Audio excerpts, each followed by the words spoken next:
दोस्तों नमस्कार, आदाब, सत श्री अकाल। उर्मिलेश संवाद के इस खास एपिसोड में आपका स्वागत है। मैं हूं उर्मिलेश। दोस्तों, कांग्रेस पार्टी ने जब से वायनाड के लिए प्रियंका गांधी को अपना उम्मीदवार घोषित किया है, तब से केरल के लेफ्ट फ्रंट में और भारतीय जनता पार्टी दोनों हलकों में काफी खलबली सी है कि किसको उम्मीदवार के रूप में पेश किया जाए प्रियंका गांधी के खिलाफ।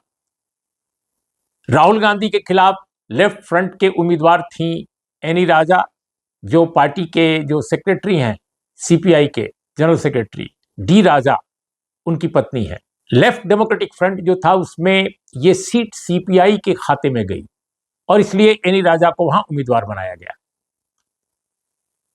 इसी तरह भारतीय जनता पार्टी ने राहुल गांधी के खिलाफ 2024 के चुनाव में के सुरेंद्रन को मैदान में उतारा, जो पार्टी के अध्यक्ष रहे हैं। और के सुरेंद्रन केरल में आरएसएस से प्रशिक्षित भारतीय जनता पार्टी के बहुत पुराने नेता हैं, यानी बहुत युवा अवस्था से ही वो आरएसएस से जुड़े रहे हैं, अनेक पदों पर रहे हैं, लेकिन चुनाव जीतने का जो रिकॉर्ड है वो नहीं है। तो इस बार अब परेशानी यह है कि प्रियंका गांधी को उम्मीदवार बना दिया गया है बाई इलेक्शन में। राहुल गांधी तो रायबरेली रिटेन किए, उन्होंने वायनाड से इस्तीफा देने का फैसला किया है।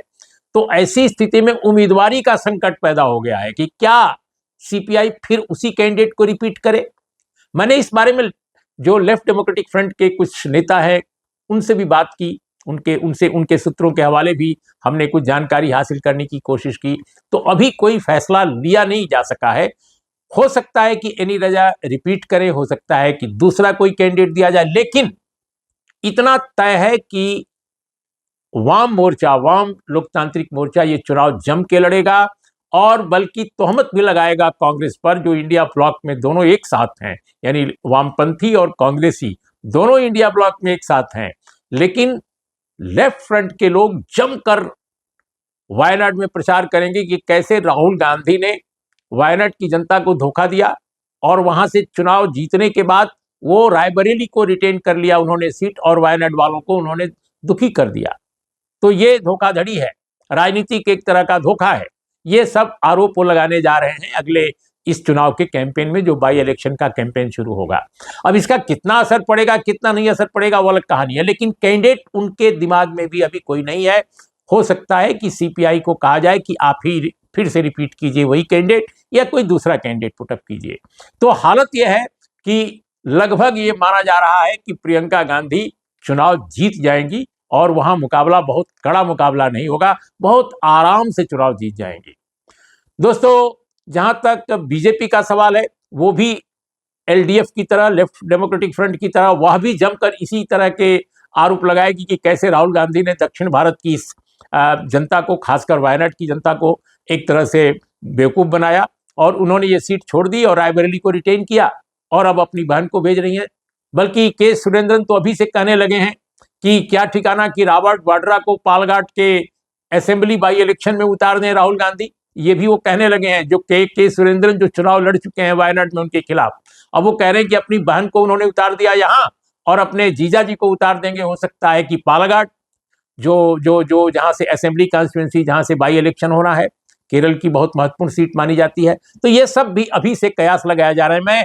मैं दक्षिण भारत, खासकर केरल के अखबारों की जो वेबसाइटें हैं, खासकर जो अंग्रेजी वेबसाइटें उनको मैं देख रहा था, तो उसमें इस तरह के आरोप के सुरेंद्रन के काफी सामने आए हैं। दोस्तों, जहां तक वायनाड का सवाल है, वायनाड का जो कंपोजिशन है और इसके अलावा जो कांग्रेस का वहां बेस है, कांग्रेस का वहां आधार भी है, बहुत मजबूत आधार है, और जो सोशल कंपोजिशन है पूरी कॉन्स्टिट्यूंसी का, आप 45% तो करीब करीब माइनॉरिटी कम्युनिटी के लोग हैं, केवल मुस्लिम कम्युनिटी के, ऐसा माना जाता है उस एरिया में। इसके अलावा 41% हिंदू कम्युनिटी के लोग हैं और शेष करीब करीब 13% के आसपास लोग ईसाई कम्युनिटी के हैं। तो ये एक बहुत ही खूबसूरत विविधता भरा समाज है वहाँ का, और इसमें मैं समझता हूँ कि इंडिया ब्लॉक के लिए बहुत आसान ये चुनाव होगा। जहाँ तक प्रियंका गांधी के जीतने का सवाल है, इसमें अब कोई दो राय नहीं है। और दूसरी बात कि महिलाएं वायनाड में पुरुषों के मुकाबले थोड़ी ज़्यादा हैं, तो वैसे भी प्रियंका गांधी महिलाओं में बहुत लोकप्रिय हैं। लड़की है लड़ेगी, इस तरह के जो स्लोगन उनके उत्तर प्रदेश में रहे हैं वो बहुत ही लोकप्रिय हुए हैं। तो ये इन चीज़ों का प्रभाव निश्चित रूप से वायनाड पर भी पड़ेगा और इस बात पर भी पड़ेगा कि कैसे इंडिया ब्लॉक ने कामयाबी हासिल की है पूरे देश में। खासकर जो अप्रत्याशित है कि उत्तर प्रदेश जैसे हल्के में इंडिया ब्लॉक को, कांग्रेस पार्टी को, समाजवादी पार्टी को बड़ी कामयाबी मिली और नरेंद्र मोदी की जो सरकार है वो अपने बल पर ये नहीं बनी है, बल्कि बहुमत उसको नहीं मिला पार्टी को, बीजेपी को, तो उन्होंने दूसरे दलों से सहयोग लिया है सरकार बनाने के लिए। ये नौबत पैदा कर दी इंडिया ब्लॉक ने। तो इसलिए इंडिया ब्लॉक की पॉपुलैरिटी इस समय दक्षिण भारत में काफ़ी चढ़कर काफ़ी कभी बढ़ी चढ़ी है और उसमें प्रियंका गांधी का ये जो बाई इलेक्शन है उनके फेवर में जाएगा, इसमें कोई दो राय नहीं है। अब बहुत सारे लोग ये कह रहे हैं कि साहब बीजेपी के सुरेंद्रन को लड़ाएगी या क्या करेगी। बहुत सारे जो सोशल मीडिया के लोग हैं, जो कमेंट करने वाले लोग हैं, मैं तो उस तरह के कमेंट नहीं करता दोस्तों। सोशल मीडिया पर मेरी मौजूदगी जरूर है, लेकिन मैं उस तरह के कमेंट्स में विश्वास नहीं करता। हम लोग प्रिंट मीडिया के लोग हैं, प्रिंट से आए हैं, विजुअल में भी काम किए हैं, लेकिन जिस तरह की भाषा एडॉप्ट की जाती है आजकल ट्विटर पर और तमाम तरह के प्लेटफॉर्म्स पर, उस भाषा में न मेरा यकीन है न मुझे बहुत रुचती है वो भाषा।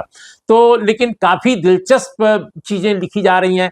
स्मृति ईरानी जी के लिए कहा जा रहा है कि अब आइए ना, आप चुनौती दे दीजिए फिर से प्रियंका गांधी को यहाँ पर हरा करके अमेठी का बदला ले लीजिए, क्योंकि प्रियंका गांधी ने आपकी यानी स्मृति ईरानी को हराने में काफी बड़ा योगदान दिया। केएल शर्मा की जीत जो है उसको अमली जामा पहनाने में प्रियंका गांधी का सबसे बड़ा रोल है। लिहाजा अगर आपको अमेठी की हार का बदला लेना है तो आप आइए और अब आप वायनाड में प्रियंका गांधी को हराइए। ये चुनौती दे डाला है बहुत सारे सोशल मीडिया पर जो लिखने वाले लोग हैं और बहुत रेगुलर जो लिखने वाले लोग हैं। तो मैं उसको भी देख रहा था, लेकिन मैंने इस बारे में थोड़ी दरियाफ्त की और भारतीय जनता पार्टी में जो मेरे जितने सोर्सेज हैं, जितने सूत्र हैं, या और भी लोग जो केरल में जो बहुत सारे लोग हैं, जर्नलिस्ट हैं या तरह तरह के लोग हैं, उनसे भी मैंने इस बारे में पूछा पड़ताल की। हाँ, मैंने अमेठी और रायबरेली के जो बहुत सारे लोग जो कि वहाँ पर भारतीय जनता पार्टी की राजनीति को, खासकर स्मृति ईरानी जब 5 साल वहाँ पर सांसद रही हैं, उस दौरान जो काफ़ी सक्रिय लोग रहे हैं इर्द गिर्द, उनसे भी मैंने थोड़ी बहुत बात की, उनमें से कुछ एक लोगों से। तो उनका ये कहना है कि ये बिल्कुल बेकार की बात है, स्मृति जी कतई वहाँ पर चुनाव लड़ने नहीं जाएंगी, क्योंकि उनको मालूम है कि वायनाड बीजेपी के लिए फेवरेबल सीट नहीं है। ऐसे में वो हारने के लिए क्यों जाएंगी एक दूसरी सीट पर? अमेठी में हारी हैं, फिर वहाँ हारेंगी तो क्या औचित्य रह जाएगा। तो मेरी जो जानकारी है दोस्तों कि स्मृति ईरानी एक बहुत कुशल वक्ता हैं। हालांकि उनकी जो वक्तृता है, उनके जो भाषण हैं, वो जितना लोकप्रिय होते हैं उससे ज़्यादा वो विवाद भी पैदा करते हैं, क्योंकि बहुत उत्तेजित करती हैं, वो उत्तेजना पैदा करती हैं। एक ऐसी उत्तेजना पैदा करती हैं जिसमें कि टकराव होता है, जिसमें एक तरह की कटुता होती है। बहुत कन्विंसिंग आर्गुमेंट देने के बजाय वो बहुत ज़्यादा कन्फ्रंटिंग आर्गुमेंट देती हैं, यानी टकराव भरे माहौल को एक तरह से सृजित करती हैं अपने भाषणों के द्वारा। तो मुझे लगता है, अब जैसे आपको याद होगा, उन्होंने पार्लियामेंट में एक बार जिस तरह से सोनिया गांधी को कहा, सोनिया गांधी बताओ, आप बताओ, वगैरह वगैरह, जिस तरह की भाषा का इस्तेमाल करती हैं। माफी मांगो सोनिया गांधी आदिवासियों से, माफी मांगो औरतों से, माफी मांगो, शर्म करो, माफी मांगो सोनिया गांधी। तो जाहिर है उनके भाषण बहुत विवादास्पद भी होते हैं, लेकिन इसके बावजूद भारतीय जनता पार्टी जिस तरह के राजनीतिक मिजाज को महत्व आजकल देती है पिछले कई सालों से, उसमें स्मृति ईरानी जी के भाषणों की काफ़ी प्रशंसा पार्टी में होती है। तो ऐसे में पार्टी नहीं चाहेगी कि स्मृति ईरानी जी बहुत समय तक बाहर रहें पार्लियामेंट से। उनको जरूर पार्लियामेंट में लाना चाहेगी पार्टी, क्योंकि वो पार्टी के लिए एक एसेट है। और ऐसी स्थिति में मैं समझता हूँ कि उनको राज्यसभा के जरिए पार्लियामेंट में वो ला सकते हैं। और भारतीय जनता पार्टी के पास अनेक ऐसे राज्य हैं जहाँ से पार्लियामेंट की सीटें राज्यसभा में खाली हो रही हैं और आगे भी होंगी। तो ऐसे में राज्यसभा के लिए उनका जाना लगभग तय माना जा रहा है।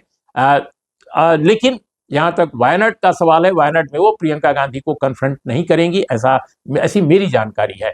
तो दोस्तों देखिए वायनाड में होता है क्या। नमस्कार, आदाब, सत श्री अकाल।